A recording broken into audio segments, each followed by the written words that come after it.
샬롬, 유선생의 구속사 천국열차, 유도순 목사님의 신구약 성경 파노라마를 낭독하는 시간입니다. 지금은 에베소서 파노라마 6장 18절에서 20절까지입니다. 깨어 기도하라. 모든 기도와 간구로 하되 무시로 성령 안에서 기도하고 이를 위하여 깨어 구하기를 항상 힘쓰며 여러 성도를 위하여 구하고 또 나를 위하여 구할 것은 내게 말씀을 주사 나로 입을 벌려 복음의 비밀을 담대히 알리게 하옵소서 할 것이니 이 일을 위하여 내가 쇠사슬에 매인 사신이 된 것은 나로 이 일에 당연히 할 말을 담대히 하게 하려 하심이니라. 에베소서 6장 18절에서 20절. 본 단원의 주제는 깨어 기도하라는 기도입니다. 사도는 에베소서를 찬송하리로다 하고 찬송으로 시작하여 모든 기도와 간구로 하되 하고 기도로 마치고 있습니다. 기도와 관련된 말이 18절 한 절 속에 몇 번이나 반복적으로 강조되고 있는가를 주목하십시오. 기도는 영적 전쟁을 수행하는 군사들에게 주어진 무선 통신과도 같습니다. 그러므로 기도가 중단되면 그 생명이 위태한 지경에 빠졌다는 증거입니다. 달에 가 있는 우주인들도 지산 관제소와 끊임없는 교신이 이루어지고 있음을 알진데 하물며 하늘에 계신 아버지와 지상에 있는 자녀들 사이겠습니까? 기도란 자신의 욕망이나 소원을 성취하기 위한 수단이 결코 아닙니다. 먼저 그의 나라와 그의 의를 위하여 구하라 하고 주신 무기입니다. 도표 37을 보십시오. 기도는 크게 성도를 위한 기도와 교역자를 위한 기도로 나누어집니다. 큰일, 성도를 위한 기도. 사도는 장엄한 에베소서의 대단원을 내리려 하고 있습니다. 찬송하리로다 하고 찬송으로 시작한 사도는 지금 모든 기도와 간구로 하되 하고 기도로 끝을 맺고 있습니다. 사도 바울의 마지막 부탁이 기도인 것에 주목하시기 바랍니다. 교리적인 지식도 아니고 주일에 더욱 힘쓰라는 부탁도 아니고 생활의 어떤 권면도 아니라 무시로 성령 안에서 기도하고 이를 위하여 깨어 구하기를 항상 힘쓰라는 말씀인 것입니다. 같은 옥중 서신으로 알려진 빌립보서와 골로새서에서도 마지막 부분에서는 기도를 말씀하고 있음을 보게 됩니다. 빌립보 마지막 장 6절은 아무것도 염려하지 말고 오직 모든 일에 기도와 간구로 너희 구할 것을 감사함으로 하나님께 아뢰라 합니다. 골로새서 마지막 장인 4장 2절 이하에는 기도를 항상 힘쓰고 기도에 감사함으로 깨어 있으라 또 우리를 위하여 기도하라 이렇게 말씀하고 있습니다. 기도가 어찌 이토록 소중합니까? 왜 최후로 부탁하는 것이 기도입니까? 그것은 기도란 한마디로 하나님과 교제이기 때문입니다. 구원 얻었다는 말은 하나님과의 교제가 회복되었음을 의미하는 것입니다. 우리가 어떻게 해서 구원을 얻게 되었으며 교리 구원 얻는 성도가 어떠한 삶을 살아야만 하는가 윤리를 말씀한 사도가 마지막으로 기도를 부탁하고 있는 것은 너무나 합당한 순서인 것입니다. 그것은 교제요 교통이요 동고 동행하는 삶입니다. 그곳에는 기쁨이 있고 감사가 있으며 승리가 있습니다. 성도란 성경과 교제하는 것이 아닙니다. 어떤 교리와 교제하는 것도 아닙니다. 성경이 계시하여 주고 있는 살아계시는 하나님의 자신과 교제하는 자입니다. 기도야말로 살아 역사하신 하나님과 인격적인 대화인 것입니다. 사도가 어찌하여 마지막으로 기도를 부탁하고 있는지 이제 아시겠습니까? 그리스도인에게 있어 기도의 중요성을 일깨워 주고 있습니다. 먼저 생각할 것은 기도가 전신갑주의 일부분인가 아닌가 하는 점입니다. 이것을 분별한다는 것은 대단히 중요합니다. 어떤 분들은 주장하기를 진리의 허리띠, 의의 흉배, 복음의 신, 믿음의 방패, 구원의 투구, 성령의 검 이상 6가지가 전신갑주의 전부인 줄 압니다. 아닙니다. 마지막 하나가 더 있습니다. 그것은 기도입니다. 하고 주장합니다. 1. 기도가 전신갑주의 일부인가? 그러나 이것은 성경을 문맥적으로 본 것이 아닙니다. 기도는 전신갑주의 일부분이 아닙니다. 만일 이 부분으로 생각했다면 기도의 망원경이라는 식으로 말씀했을 것입니다. 그렇다면 기도는 무엇과 관련이 있습니까? 완전 무장을 갖춘 그 용사 자신과 관계가 있는 것입니다. 다시 말씀드리면 기도는 깨어 있는 것입니다. 예를 들어 말씀을 드려보겠습니다. 한 병사가 완전 무장을 하고 대적이 기습을 해오는가 보초를 서고 있습니다. 그런데 이 초병이 졸고 있습니다. 그러더니 아주 잠이 들어버렸습니다. 여러분, 그 사람에게 있어서 완전 무장이 무슨 도움이 되겠습니까? 본문 말씀을 보면 깨어 있으라고 합니다. 모든 기도와 간구로 하되 무시로 성령 안에서 기도하고 깨어 구하기를 항상 힘쓰라고 말씀합니다. 이 장면은 보초가 졸거나 잠들기는커녕 잠시도 한눈을 팔지 않고 두 눈을 부릅뜨고 경계를 하고 있는 모습입니다. 이것이 기도입니다. 그러므로 제 아무리 완전 무장을 갖추었다고 해도 기도가 없으면 그것들은 별 도움이 못 된다는 말씀입니다. 전신갑주만 입고 있으면 저절로 마귀의 계계를 대적할 수 있는 것이 아니라 기도로 깨어있고 기도로 호흡하며 기도로 능력을 공급받을 때 이 모든 무장들이 살아있는 도구가 되어 능력을 발휘하게 되는 것입니다. 제 아무리 내가 성령의 검, 곧 하나님의 말씀을 가졌다고 해도 기도가 없으면 살아있고 운동력이 있어 자유의 날선 어떤 검보다도 더 예리하여 역사할 수가 없는 것입니다. 만일 기도가 없다면 그 칼은 무뎌진 칼이요 부러진 칼이며 엘리사의 생도처럼 토끼날이 빠진 자루에 불과한 것입니다. 그러므로 기도는 전신갑주 일부분이 아니라 전신갑주를 입은 용세에게 힘을 공급해주는 보급원인 것입니다. 사도는 10절 말씀으로 돌아가 구체적으로 적용하고 있는 셈입니다. 10절은 주 안에서와 그 힘의 능력으로 강건하여져야 한다고 말씀했습니다. 어떻게 하면 능력으로 강건해질 수가 있는 것입니까? 작으니 모든 기도와 간구. 그것은 모든 기도와 간구로 하되 무시로 성령 안에서 기도할 때뿐입니다. 기도 외에는 이런 유의 병이 나을 수 없느니라 말씀하신 주님께서는 마귀가 시험할 때 늘 깨어서 기도하고 계셨음을 봅니다. 광야 시험 때나 겟세마네의 기도가 그 대표적입니다. 그러므로 제자들에게 시험에 들지 않게 깨어 기도하라 하셨습니다. 다음은 기도와 간구의 차이입니다. 기도와 간구는 빌립보서 4장 6절에도 나타나는 말씀으로 사도 바울은 이와 같은 순서로 기도했던 것 같습니다. 기도는 그 나라와 그 의를 위한 공격적인 기도로서 주기도에 비하면 앞부분에 해당됩니다. 간구는 간곡한 부탁으로 요구와 바람에 대한 것으로 일용할 양식을 주옵시고의 후반에 해당한다고 하겠습니다. 우리도 엎드리자마자 나의 요구와 간구만을 탄원할 것이 아니라 하나님의 영광을 위하여 하나님의 나라를 위하여 먼저 기도하기를 본받아야 할 것입니다. 다음은 성령 안에서 기도하라고 말씀합니다. 저는 언젠가 설교와 기도 어느 쪽이 더 어렵다고 생각됩니까? 하고 질문한 생각이 납니다. 헌신 예배 같은 때 타교의 목사님을 초청하여 설교 말씀을 듣기를 원합니다. 그런데 설교를 부탁하지 않고 우리가 예배 드리는 동안 저 어디 골방에서 우리를 위해 기도를 드려 주십시오 하고 요청했다면 어떻게 되겠습니까? 그러나 생각해 보십시다. 작은 삶, 성령 안에서 기도하라. 설교는 사람을 향하여 행해지지만 기도는 하나님께 드리는 것입니다. 우리는 기도를 너무나 가볍게 보는 경향이 있습니다. 성경은 성령 안에서 기도하라고 말씀하십니다. 유다서 1장 20절에서도 성령으로 기도하며 하십니다. 로마서 8장 26절에 의하면 성령께서 우리들의 많은 연약함 가운데서 제일 먼저 도우시는 것이 기도임을 봅니다. 성령도 우리 연약함을 도우시나니 우리가 마땅히 빌바를 알지 못하나 오직 성령이 말할 수 없는 탄식으로 우리를 위하여 친히 간구하시느니라고 말씀합니다. 왜 그렇습니까? 인간이 할 수 있는 일 가운데 기도보다 더 영화롭고 귀중하고 어려운 것은 없기 때문입니다. 성경을 유의해 보면 우리에게 기도의 문이 열리게 된 것은 예수 그리스도로 말미암아서이고 기도할 때 혼자서 나아가는 것이 아니라 언제나 성령님께서 데리고 들어가시는 것을 보게 됩니다. 다시 말씀드리면 기도가 성령과 결부되어 있다는 말씀입니다. 이것이 성령 안에서 기도하라는 의미입니다. 사도는 이미 2장 18절에서 이는 저로 말미암아 우리 둘이 한 성령 안에서 아버지께 나아감을 얻게 하려 하심이라고 성령 안에서의 기도를 말씀한 바 있습니다. 그럼에도 불구하고 우리는 어찌하여 성령 안에서의 기도를 맛보기가 어려운 것일까요? 그것은 범사의 성령님의 인도하심을 조차 행하지 않기 때문일 것입니다. 갈라디아서 5장 16절과 18절에는 성령의 인도하심과 18절 성령을 조차 행하라는 16절 말씀이 있습니다. 성령님을 인도해 주시건만 우리가 조차 행하지를 않고 있는 것입니다. 그리스도인이라면 범사의 성령의 인도함을 받아야 하는 것입니다. 그러해야만 기도도 성령의 인도하심 중에 할 수가 있습니다. 다른 일은 성령의 인도하심을 따르지 못해도 기도만은 성령 안에서 한다고 누군가가 말한다면 그런 것은 없습니다. 성령님은 우리들을 구속의 날까지 인도하시기 위하여 찾아오셨으며 우리와 함께 계시며 우리 속에 내주하십니다. 그 성령님은 땅에 있는 하나님의 자녀들과 하늘에 계시는 우리 아버지 사이를 오르락 내리락 하십니다. 이것이 성령의 교통이십니다. 성령을 떠나서의 기도란 생각할 수도 없습니다. 본문 18절 말씀을 보면 여러 성도를 위하여 구하고 합니다. 왜 기도에 힘쓰라고만 말씀하지 않고 여러 성도를 위하여 구하라고 특별히 부탁하고 있을까요? 우리는 이 점에 각별한 주의를 기울여야만 할 것입니다. 우리들의 취약점이 바로 여기에 있기 때문입니다. 작은 사, 여러 성도를 위한 기도.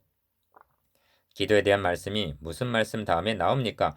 마귀의 계계를 능히 대적하기 위하여 하나님의 전신갑주를 입으라는 말씀 다음에 오고 있습니다. 다시 말씀드리면 마귀와의 싸움을 언급한 다음에 오고 있다는 것입니다. 마귀와의 싸움에 있어 나 혼자 독불장군으로 싸우고 있는 것이 아닙니다. 전쟁은 나 혼자만 잘했다고 이기는 것은 아닙니다. 전쟁은 개인전이 아니고 단체전인 것입니다. 한 사람의 약함과 실수는 그 영향이 전체에 미치게 되는 것입니다. 이것이 사도가 여러 성도를 위하여 구하고 한 의도인 것입니다. 이 말씀은 몸은 하나인데 많은 지체가 있어서 한 지체가 고통을 받으면 모든 지체도 함께 고통을 받는다는 고린도전서 12장의 말씀과도 상통합니다. 사도는 아내 사랑이 곧 자기 사랑이라고 말씀한 바 있습니다. 동일한 원리로 형제된 성도를 위해 기도하는 것이 곧 자기를 위해서 기도하는 것이 되는 것입니다. 이것이 여러 성도를 위해서 구하고의 의미입니다. 오늘날 교회는 너무나 개교회주의와 또 같은 교회 내에서도 개인주의적인 경향이 있습니다. 왜 그렇게 되었는가 하면 먼저 그 나라와 그 의를 구함이 없이 자기 중심적인 기복신앙에 치우쳐 있기 때문입니다. 형제자매 여러분, 여러분은 여러 성도를 위하여 기도하는데 많은 시간을 할애하고 있습니까? 교사는 학생 하나하나의 얼굴을 떠올리면서 마치 그 어린이를 데리고 하나님 앞에 들어가 하나님 앞에 세워놓고 말씀드리듯 그렇게 기도하고 있습니까? 구역 작은 구역원들을 돌아보며 그렇게 기도하고 있습니까? 여러 성도를 위하여 기도할 것을 권면하고 있는 바울 자신은 여러 교회와 여러 성도를 위하여 기도하기를 어떻게 힘쓰고 있는가를 말씀하고 있습니다. 로마서 1장 9절에서 하나님이 나의 증인이 되시거니와 항상 내 기도에 쉬지 않고 너희를 말하며 합니다. 고린도전서 1장에서도 내가 너희를 위하여 항상 하나님께 감사하노라고 합니다. 빌립비 교회에 보낸 편지에서도 내가 너희를 생각할 때마다 나의 하나님께 감사하며 간구할 때마다 너희 무리를 위하여 기쁨으로 항상 간구함은 하고 증거합니다. 골로새 성도에게 보낸 편지에서도 너희를 위하여 기도하기를 그치지 아니하고 합니다. 사도가 기도하지 아니한 어느 교회 성도가 있었겠습니까? 에베소서는 옥중 서신입니다. 그런데 3장 15절에 보면 내 아버지 앞에 무릎을 꿇고 비노니 하고 기도하는 모습을 대하게 됩니다. 이로보건대 바울 사도는 옥중에서도 그 어느 때보다도 바쁘게 지냈을 것입니다. 무엇하느라 바빴겠습니까? 그렇습니다. 여러 교회 여러 성도들을 위해 쉬지 않고 기도하자니 그것은 차라리 중노동보다 더 힘겨웠을 것입니다. 왜 이렇게 여러 성도를 위해 기도하고 있습니까? 그것은 분명합니다. 그들이 싸우고 있는 영적 전쟁을 지원 사격을 해주기 위해서입니다. 우리 주님이 하신 말씀을 인용코자 합니다. 누가복음 22장 31절 이하에 보면 사탄은 제자들을 집중적으로 공격한 것을 볼 수 있습니다. 그러나 주님께서는 베드로를 부르시면서 내가 너를 위하여 너의 믿음이 떨어지지 않기를 기도하였노라 하고 말씀하시고는 너는 돌이킨 후에 너의 형제를 굳게 하라고 부탁하시는 것을 보게 됩니다. 주님은 기도로서 베드로가 시험에 넘어지는 것을 붙들어 주셨으며 베드로 보고는 너의 형제들의 넘어지는 것을 붙들어 주라고 부탁하고 있는 것입니다. 형제자매 여러분, 이제 분명합니까? 여러 성도를 위하여 구하고의 뜻이 절실해지셨습니까? 사탄과의 싸움에서 어느 한 곳이 무너지면 전체가 피해를 입게 된다는 공동체 의식을 갖게 되셨습니까? 형제들 위하여 기도하는 것이 곧 자기를 위하는 것임을 아셨습니까? 알고만 계시지 마십시오. 곧바로 여러 성도를 위하여 쉬지 않고 기도하는 기도의 용사가 되십시오. 작은 오, 교육자를 위한 기도. 또 나를 위하여 구할 것은 내게 말씀을 주사 나로 입을 벌려 복음의 비밀을 담대히 알리게 하옵소서 할 것이니 이를 위하여 내가 쇠사슬에 매인 사신이 된 것은 나로 이 일에 당연히 할 말을 담대히 하게 하려 함이라. 19절에서 20절. 여러 성도를 위하여 구하고 한 사도는 또 나를 위하여 기도해 달라고 부탁하고 있습니다. 주님께서 친히 부르셔서 택한 사도요 에베소 교회의 설립자요 장엄한 에베소서를 증거한 사도께서 마지막으로 연약한 성도들에게 기도를 부탁하다니 이 얼마나 놀라운 일입니까? 바울 사도는 고린도후서 1장을 통해서도 하나님께서 이같이 큰 사망에서 우리를 건지셨고 또 건지시리라 또한 이후에도 건지시기를 그를 의지하여 바라노라고 전적인 의탁을 한 후에 너희도 우리를 위하여 간구함으로 도우라. 이는 우리가 많은 사람의 기도로 얻은 은사를 인하여 많은 사람도 우리를 위하여 감사하게 하려 함이라고 말씀하고 있는 것을 보게 됩니다. 그 어느 누구도 기도의 도움이 필요치 않을 만큼 강건한 사람은 없습니다. 높은 나무에 바람이 새다는 속담의 의미처럼 중대한 사명을 맡은 종들에게 사탄의 괴계는 더욱 극성을 부릴 것이 자명한 이치입니다. 그렇다면 사도 바울이 요구한 기도의 제목은 무엇입니까? 첫째는 내게 말씀을 주사입니다. 설교자는 자기 마음대로 생각대로 말하는 자가 아니라 하나님의 말씀을 대언하는 자인 것입니다. 다시 강조하거니와 하나님의 말씀을 대신 전하는 자입니다. 대신 전하는 자, 그렇다면 말씀을 주셔야만 대신 전할 것이 아닙니까? 물론 성경 66권이 모두 다 하나님의 말씀이면 틀림이 없습니다. 그렇다고 해서 아무 말씀이나 전하기만 하면 된다, 그렇게 간단한 것이 아닙니다. 마태복음 24장 45절에서 충성되고 지혜 있는 종이 되어 주인에게 그 집 사람들을 맡아 때를 따라 양식을 나누어 줄 자가 누구뇨 하십니다. 그때그때마다 때를 따라 성령께서 교회들에게 하시고자 하시는 말씀이 무엇인가 이를 분별하여 전한다는 것이 설교자에게 있어서는 가장 어렵고 중요하고 두려운 일인 것입니다. 누가 주의 마음을 알아서 주를 가르치겠느냐?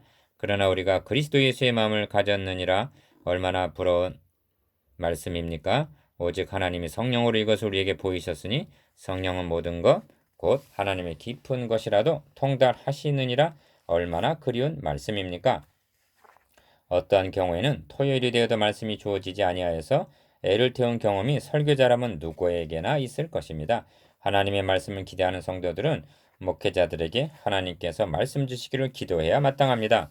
두 번째 기도 부탁한 내용은 담대히 알리게 하옵소서입니다. 담대하다는 말은 20절에서도 거듭 강조하고 있는 바로서 우리들이 주목해야 할 말씀인 것입니다. 담대하라고 번역된 헬라어 팔레시아는 본래 언론의 자유를 말할 때 사용된 용어입니다. 당연히 할 말을 위축됨이 없이 누구의 눈치를 보거나 의식해서 마땅히 선포해야 할 말씀을 못하고 마는 그런 일이 없이 담대히 말할 수 있게 해달라고 기도를 부탁하고 있습니다. 이 말씀의 뜻은 바울 사도가 처해 있는 환경에 비추어 음미할 때 더욱 빛을 발합니다. 사도는 지금 로마 옥중에 갇힌 바 되었으며 쇠사슬에 매인 몸이었습니다. 그에게는 지금 온전한 자유가 주어지지 않고 있습니다. 그가 바라는 것은 자유입니다. 그러나 그가 바라는 자유는 쇠사슬에 매인 육신의 몸의 자유가 아니라 자신에게 부탁하신 복음의 비밀을 담대히 전할 수 있는 자유였습니다. 사랑하는 아들 디모데에게 편지한 내용 중에서도 복음을 인하여 내가 죄인과 같이 매이는 데까지 고난을 받았으나 하나님의 말씀은 매이지 아니하니라고 디모데후서 2장 9절 이 점을 말씀하고 있습니다. 이로 보건대 사도 바울은 이 자유를 얼마나 소중하게 지켜왔는가를 생각하게 합니다. 오늘날에는 설교자의 지조는 얼마나 중요합니까? 오늘날에도 설교자의 지조는 얼마나 중요합니까? 그 어느 때보다도 절실한 바가 있습니다. 많은 무리들은 복음의 비밀을 담대히 전하게 하여 주십시오라고 기도하기는커녕 도리어 바른 교훈을 받지 아니하며 자기 중심적인 사역을 좇는 스승을 따르고 귀를 진리에서 돌이켜 허탄한 이야기에 기울입니다. 이럴 때 목회자는 담대함을 잃게 되고 낙심하며 침체되기 쉽습니다. 사도 바울도 그러한 때가 있었습니다.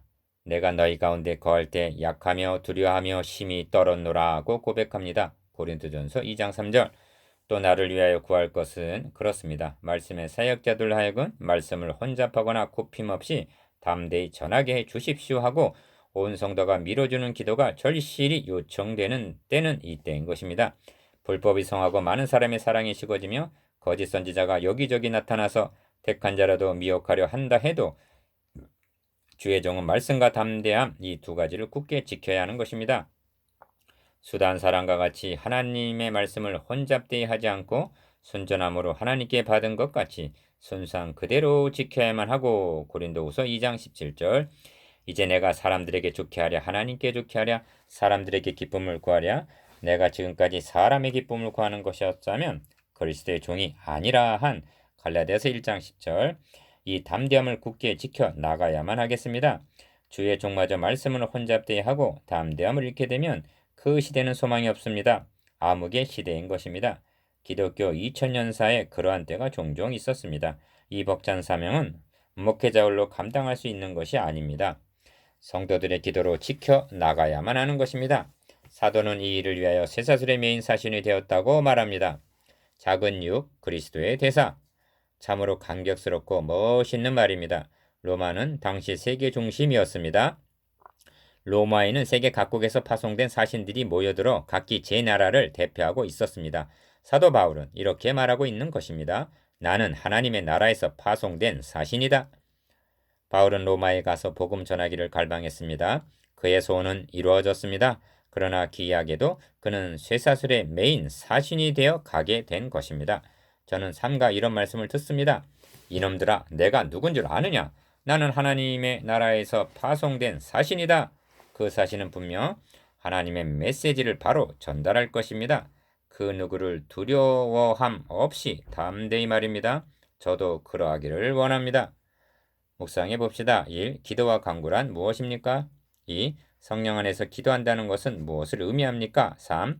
사도 바울은 왜 무엇 때문에 자신을 위해서 기도해 달라고 합니까? 19절에서 20절.